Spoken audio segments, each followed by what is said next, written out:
জামাত নেতৃত্বাধীন 11 দলীয় জোট এবার আনুষ্ঠানিকভাবে ভেঙে গেল। 11 দলীয় জোটের একটা গুরুত্বপূর্ণ শরিক তারা পার্টি রেজলিউশন করে জামাত জোট থেকে বের হয়ে গেল। তো দর্শকের ফলাফল কি, তাৎপর্য কি? ফলাফল হচ্ছে যে এই ধরনের ছোটখাটো কোনো একটা পার্টি জামাত জোট থেকে বের হয়ে গেলে এতে জামাতের কিছু আসে যায় না।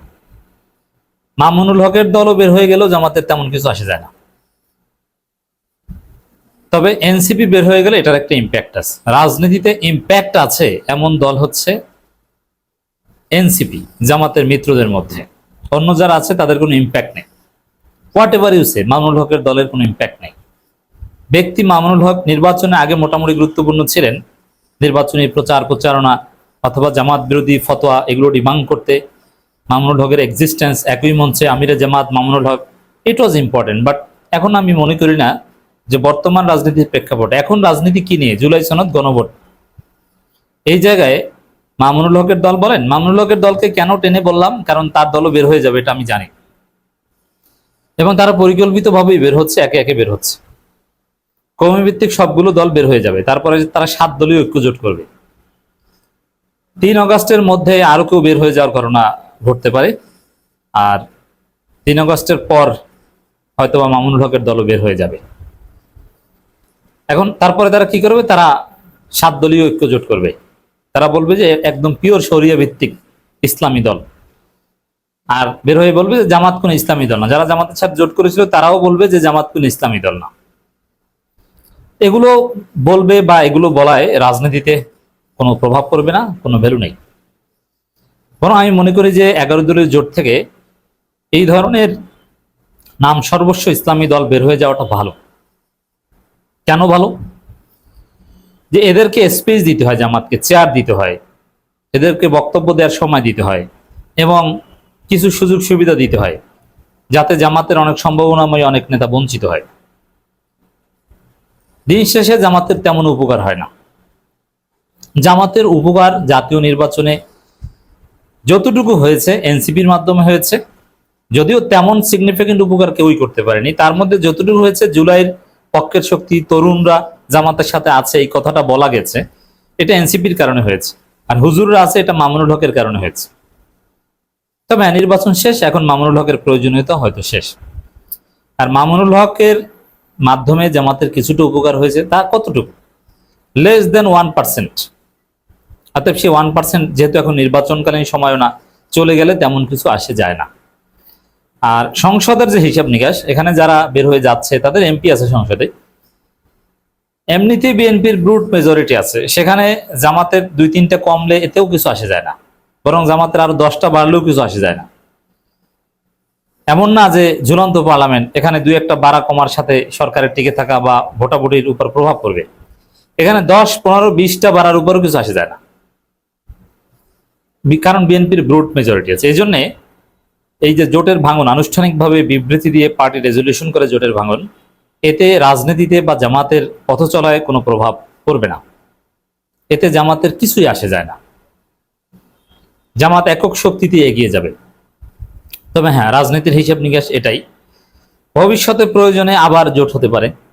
আমি তো বলি যে ভবিষ্যতে আবার চরমোনাই জামাত জোটও হতে পারে। জোট ফর দি টাইমিং, জোট কখনো স্থায়ী হবে না, জোট ভাঙার জন্যই। অতএব এইসব জোট ভাঙায় হতাশার কিছু নেই।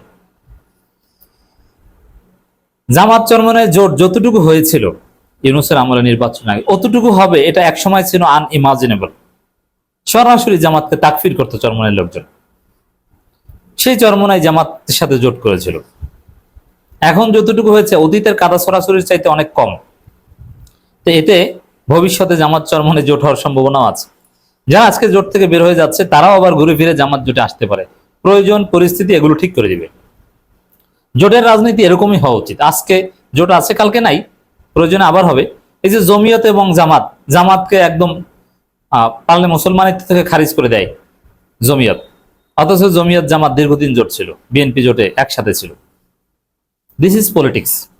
অতএব এখানে হতাশার কিংবা নেতিবাচক কিছু নাই। তবে এনসিপি যদি জামাত জোট থেকে বের হয়ে যায়, এটার একটা তাৎপর্য থাকবে।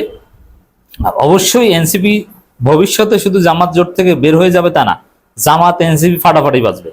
আজকে যেরকম আপনারা দেখছেন যে চরমোনাই জামাত ঝগড়া, ওইরকম এনসিপি জামাত ঝগড়া হবে, মারাত্মক ঝগড়া হবে। অনলাইনে গালাগালিতে নোংরামিতে একদম ভরে যাবে। এটা এনসিপি জামাত হবে, আমি ভবিষ্যৎবাণী করলাম। কারণ এনসিপির একটা টার্গেট হচ্ছে যে জামাতকে সারপাস করে উপরে যাওয়া। তারা প্রধান বিরোধী দল হবে, এই খায়েশ 2031 সালে না পারলেও 2036 সালে তারা পারবে। আর ক্ষমতায় বিএনপি কমপক্ষে 3 টার্ম থাকবে, এটা অনেকেই ধরে নিয়েছে। তবে জামাত যদি তাদেরকে রিফর্ম করে পলিটিক্সে ব্যাক করতে পারে, জামাতের অনেক ত্রুটি বিচ্যুতি, নেতৃবৃন্দের দুর্বলতা, বা রাজনীতিক হয়ে উঠতে পারেনি এখনো, ক্যাপেবল লোককে ইনকর্পোরেট করার সক্ষমতার অভাব, এখনো রেজিমেন্টের এবং ক্যাডার ভিত্তিক সংগঠন, এইসব অনেক লিমিটেশনস ওভারকাম করতে পারলে হয়তো জামাত ক্ষমতায় যেতে পারবে, আমরা বিশ্বাস করি। কিন্তু যদি জামাত বর্তমানের মতো থাকে তাহলে কমপক্ষে 3 টার্ম বিএনপি ক্ষমতায় থাকবে। আর হিসাবটা হবে তখন বিরোধী দলকে হবে, জামাত না এনসিপি। আর এনসিপি চাইবে যে জামাতকে সারপাস করে আমরা বিরোধী দল হই, এবং এটা যুক্তরাষ্ট্রও চাইবে। তো এই জন্য এনসিপি জামাত অনেক ভয়ানক ফাড়াফাড়ি হবে সামনে। এটার একটা প্রভাব থাকবে। কিন্তু এই খেলাফত মজলিস আবার খেলাফত আন্দোলন, এরা জোট থেকে বের হয়ে গেছে অলরেডি। আমার কাছে প্রাপ্ত তথ্য মতে 2টা দল একদম ঘোষণা দিয়ে বের হয়ে গেছে। এখন 11 দলীয় জোট কার্যত 9 দলীয় জোট, এবং সামনে মামুনুল হকের দলও বের হয়ে যাবে। তাদের যা পাওয়ার, সংরক্ষিত মহিলা আসনের হিসাব নিকাশও শেষ, এখন তারা বের হয়ে যাবে।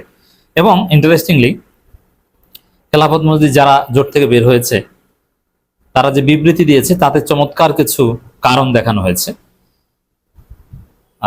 এটা আসলে খণ্ডন করা কঠিন। যেমন ওটা ছিল নির্বাচনকালীন জোট, নির্বাচন শেষ, এখন জোটের প্রয়োজনীয়তা ফুরিয়ে গেছে। যদি আবার নির্বাচনের সময় জোটের প্রয়োজন হয়, জাতির বৃহত্তর স্বার্থে আমরা জোটে আসবো, চমৎকার কথা। এই জায়গায় আপনি তেমন কিছু বলতে পারবেন না। তবে তাদের মূল উদ্দেশ্য হচ্ছে তারা আলাদা আরেকটা জোট গঠন করতে যাচ্ছে, 11 দলীয় জোট, কওমি মাদ্রাসা ভিত্তিক জোট। ওটার ফলাফল হচ্ছে একটা কাদা ছড়াছড়ি, একটা মানে ওই 7 দল 3 কমপক্ষে 21 ভাগে বিভক্ত হবে। আর ঘুরে ফিরে আবার আগামী নির্বাচনের আগে এরা জামাতের কাছে আসবে, কারণ বিএনপি তো এদেরকে মূল্যায়ন করবে না। তবে বিএনপি যেহেতু 15 বছর ক্ষমতায় থাকতে চায়, আওয়ামী লীগের মতো কিংস পার্টি টাইপের অনেক পার্টি তৈরি করে বা অনেককে বগল দাবা করে কাছে রাখতে চাইবে, এতেও কোনো সন্দেহ নেই। কিন্তু কওমি ভিত্তিক অনেকেই আবার জামাতের সাথেও আসবে, এটাও ঠিক। তো দর্শক, আর এই যে 7 দলীয় জোট কওমি ভিত্তিক, এটা কোনো ভবিষ্যৎ নেই, এটা মনে রাখতে হবে। কারণ কি, আপনি বলেন তো, আমি চ্যালেঞ্জ দিলাম, 7 দলীয় কথিত জোট চেষ্টার 7 জন নেতার নাম বলেন, বলতে পারলে আপনাকে নোবেল প্রাইজ দেওয়া উচিত। আপনি 7টা দলের নাম বলেন, পারলে বলতে পারবেন না। তাহলে যাদেরকে কেউ চিনে না, যাদের কোনো পরিচিতি নাই, যাদের 7 জন নেতা নাই, 14 জন নেতার নাম কেউ বলতে পারবে না, তারা আবার কিসের জোট করবে? অতএব এই ধরনের জোট ভাঙায় এই মুহূর্তে কিছুই আসে যায় না, রাজনীতিতে এর কোনো তাৎপর্য নাই।